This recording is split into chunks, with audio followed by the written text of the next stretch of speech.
Over 400 years ago, this place looked as beautiful as it looks today. But across is the Cape Coast Castle, which is the slaves' dungeon.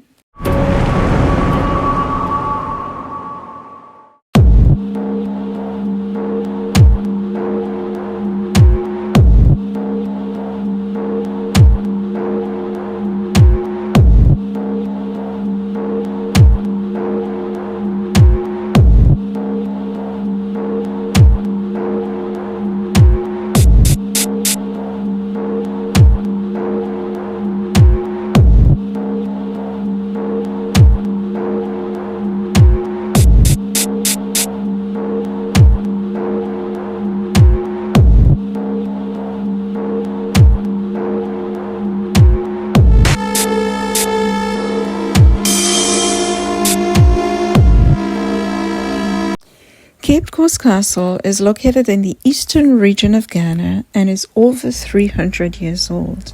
Often referred to as the slaves' dungeon or the door of no return.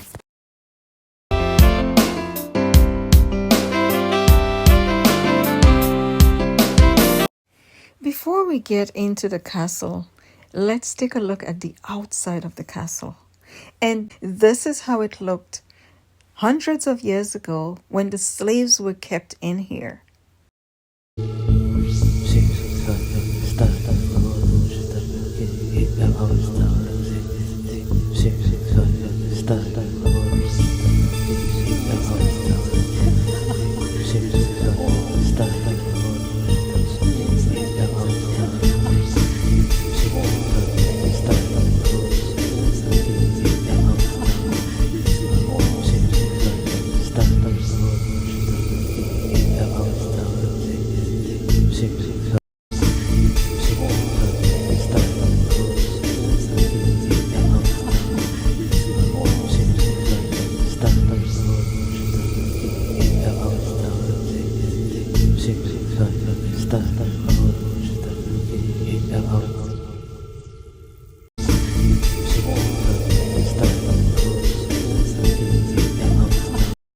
Our tour guide will walk us through the journey of our ancestors at the Cape Coast Castle.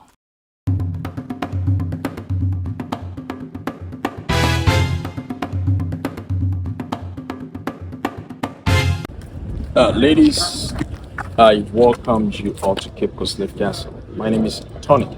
With is my surname. And before we start the tour, it's very important to know what happened here. Let's go to the dungeons. Let's see what our ancestors had to go through the dungeons before the shipment to the Americas began.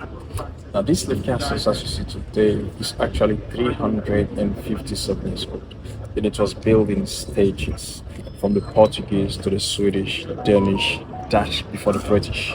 So 5 Europeans were actually interested in on this site. First Europeans to come here were the Portuguese. The Portuguese built a wooden structure in 1554 or 1555, but the Portuguese abandoned it, and many years after, the Swedish came here and built a fort in 1653.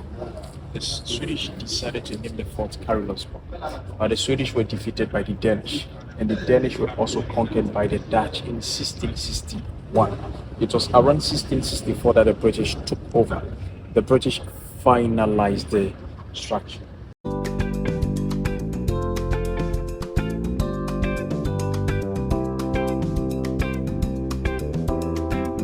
This is Cape Coast Castle.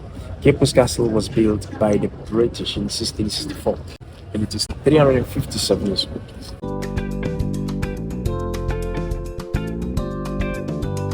There are 4 graves here. 1, 2, 3, 4. But this is for a black man.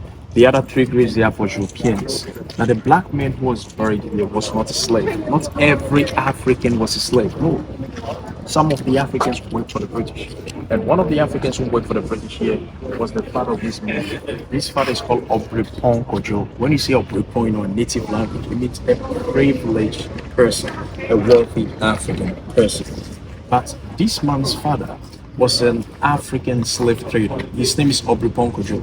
Now, because he was connected to the British, when his son Philip Waku was 11 years old, the church, that was the church in the castle, the church gave him a scholarship to study theology at the University of Oxford.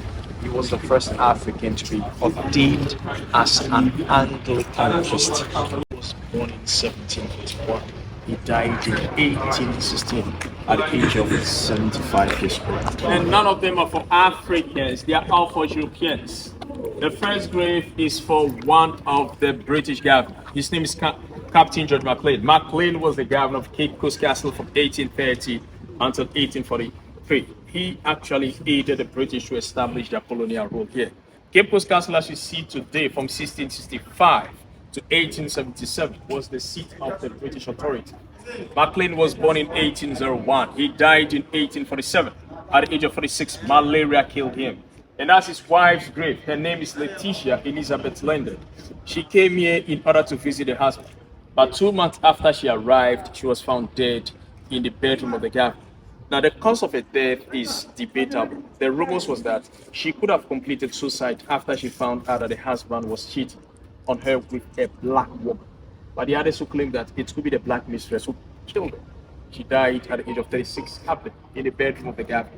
The third grave is for one of the British Army officers. His name is C.B. Whitehead.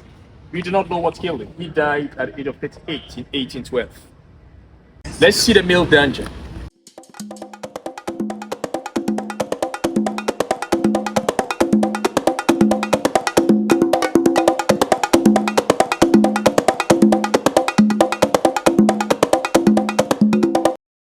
Barack Obama was here in July 2009.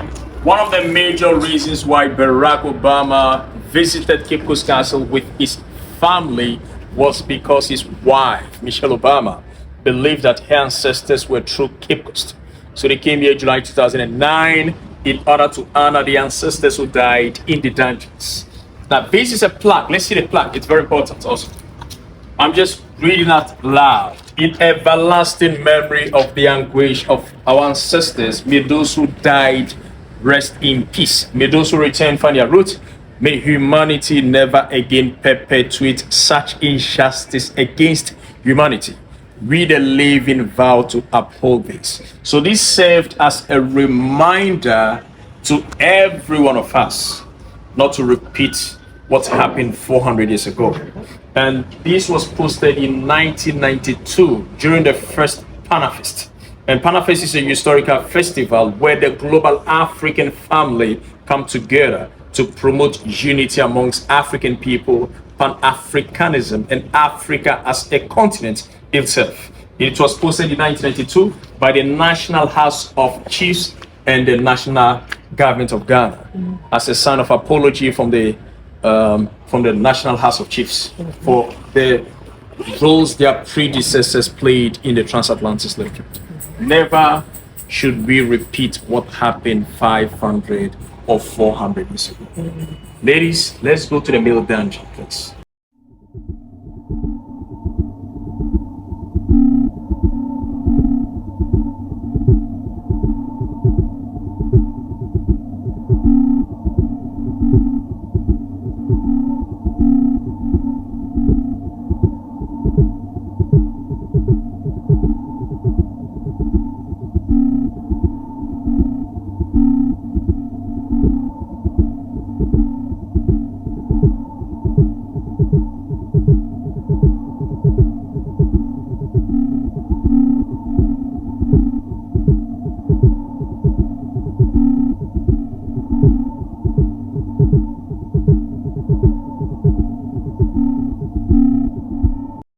You know, some of the things you are never going to see in the books that Europeans wrote down. They will never tell you the truth. This is the male dungeon. I am going to take you to the female dungeon. The male dungeon has 5 chambers. 1, 2, 3, 4, 5. In each one of them were about 200 men. 200. So that means over 1,000 men.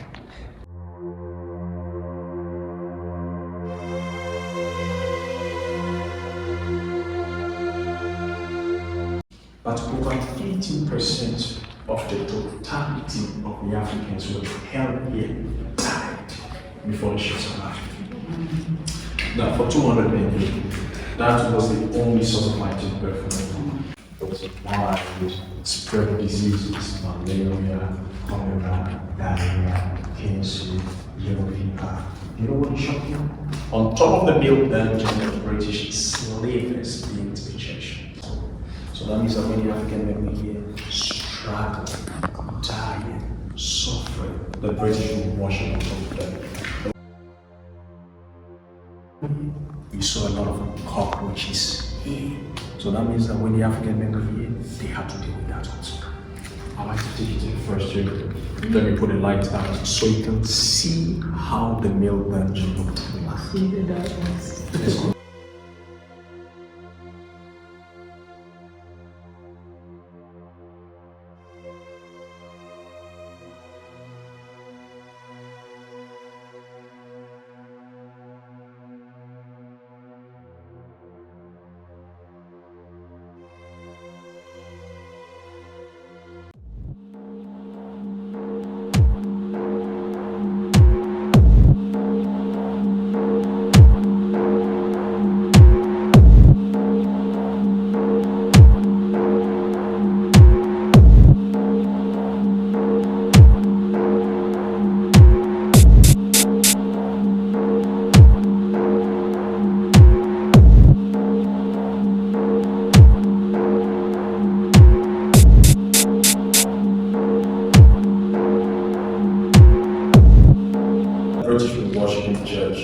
And the same people keep an eye on the African men in the dungeon by looking at them shoulder down. So they worship in church and look at the men in the dungeon. You know one thing, European culture is all about three things: product, privilege, power. African culture is also about three things: mutual relationship, respect, and values. In Africa, we do not focus on the business, but we don't focus on the relationship. How are you doing? How's your family? Before you talk about business, Europeans don't care about the business. They don't care about the relationship. They don't care how many people have to die for them to get what they want. I'm going to show you something crazy that happened. Let me show you this. Listen.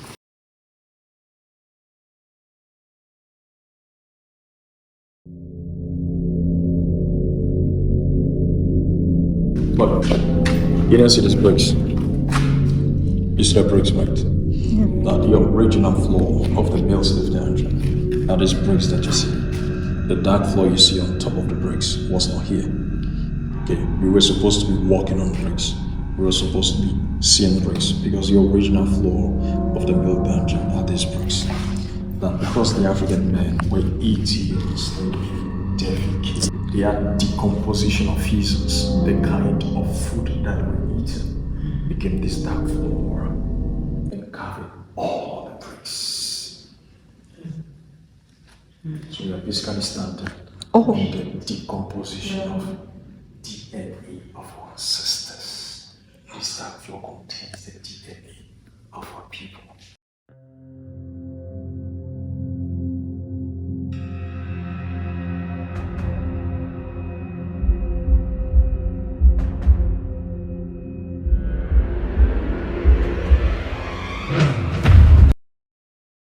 I wish the priest was here. I would have allowed the priest pray for you.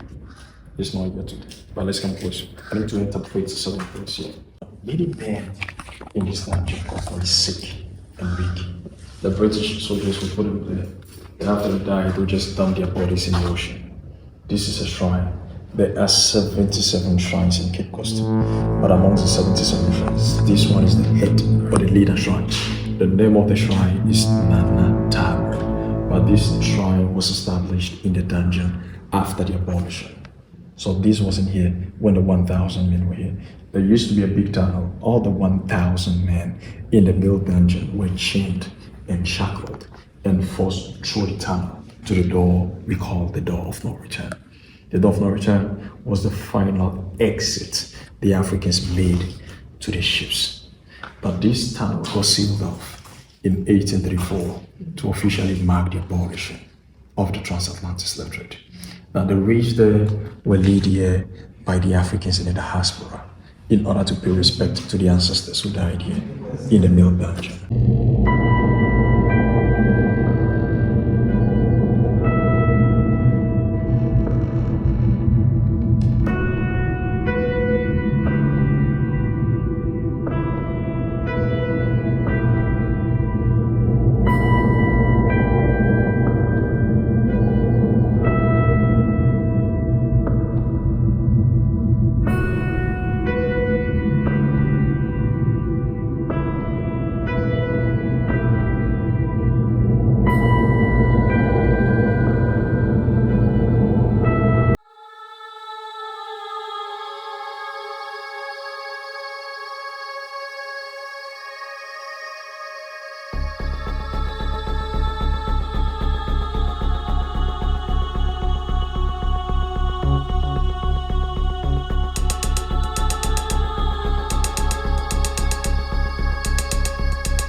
I need to show you something there, but watch it here, please.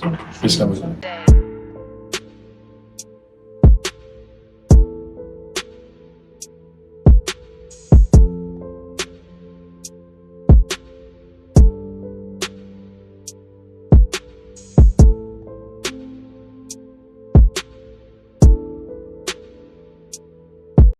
Have you seen any windows here?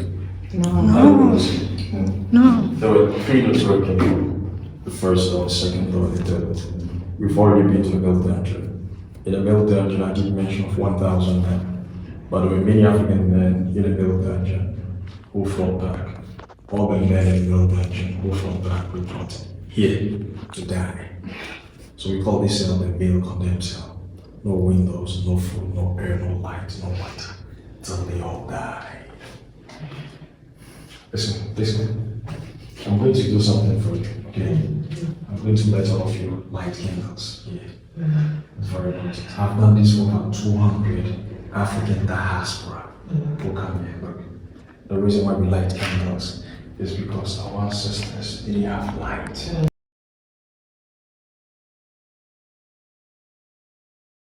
In this part of the video, we are in the light, but our ancestors were in a dark room. That room was pitch dark, and that's where they stayed night and day until they passed away. Our tour guide is going to turn off the light so we can see how dark the room is.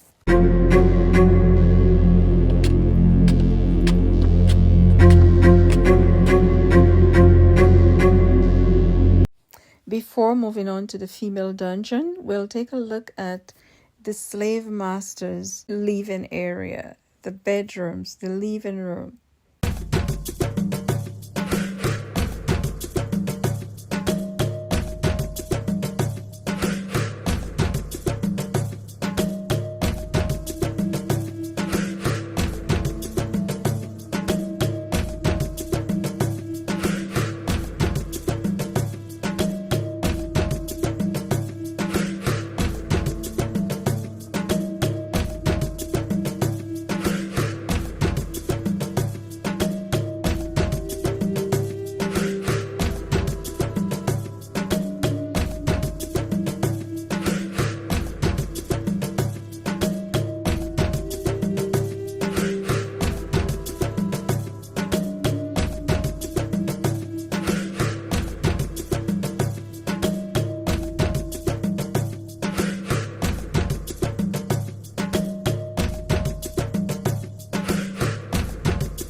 The living room has 9 windows. The bedroom has 5 windows.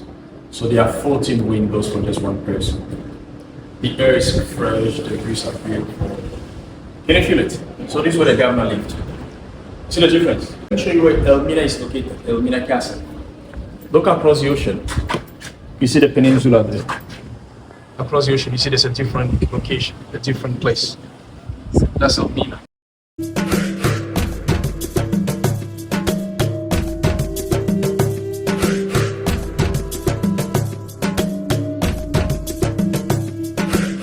So that's a bedroom of the governor.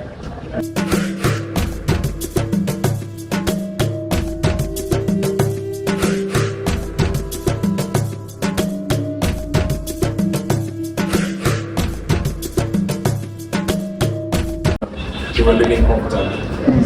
Look across look there on a hill. You see there's a fort.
The home we saw in the dungeon. Oh. So this was a church. Church. And the same people can stand here and look at the men in the male slave dungeon. Really? This is the part that we don't get to understand. Why was the church built on top of the male slave dungeon?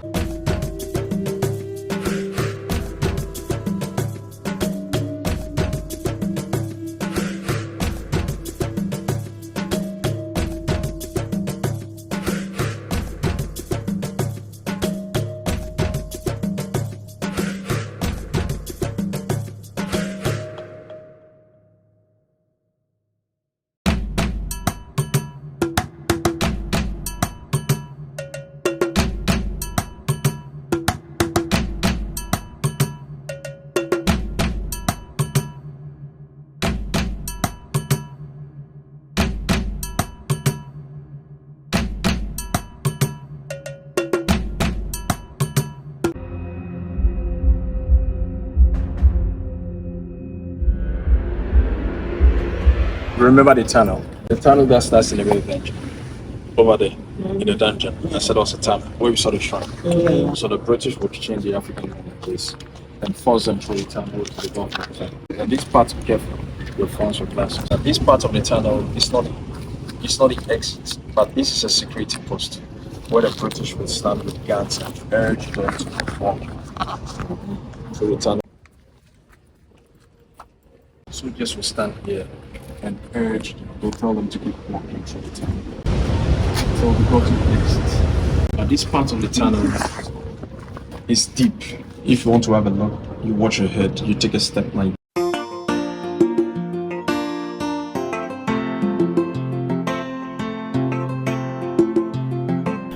chicken boom. Africana, Africana, mulher africana. You see this? See how deep it is? Now, I'd like to show you the exit of the tunnel.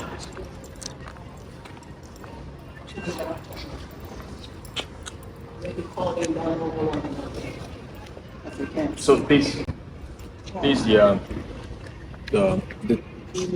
these were storage or warehouses where the British kept gold. There's a lot of gold. So anytime they got the gold from the Africans, they kept them there for shipments. That's the exit of the town. That the door of no return is there. The British soldiers could have allowed the African men to walk through this mountain to the door of no return, but they were afraid of them. Imagine. So they preferred urging them through the tunnel. Let me show you the exit first.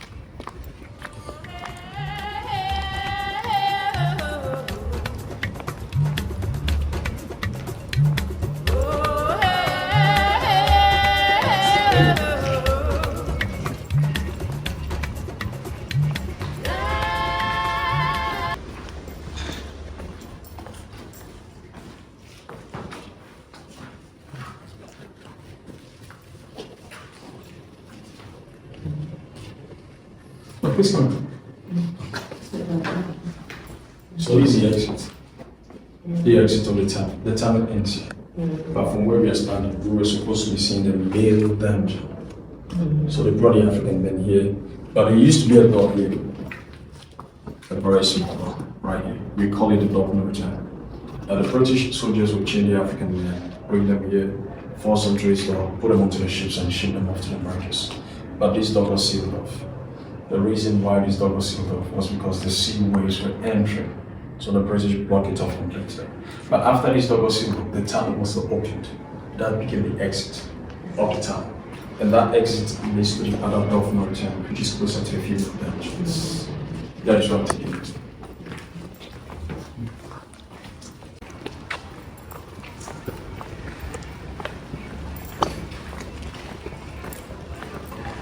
Female punishment cell. Before we meet the female to the male dungeon and to the male condemned. There are two female dungeons. So in each one of them were 200 feet. But the British soldiers would go there, they take the women out and rape them. But many women resisted rape. This way they put them. Also don't get the login. For the women, food and water was given to them. But it was the amount of food and water that was reduced. If they were already giving them 3 times food and water, they will reduce it to 1 time a day. But the goal as to why the African women were urged to this punishment cell was not to kill them, but it was to break them. For them, it was a psychological warfare. Unlike the African men, no windows, no food, no air, no light, no water. For the women, because the British understood that it was the African women reproducing, for them, they had a win. The idea was to punish them in the questions. Now, there's a hole there. That hole is where the women were easing themselves.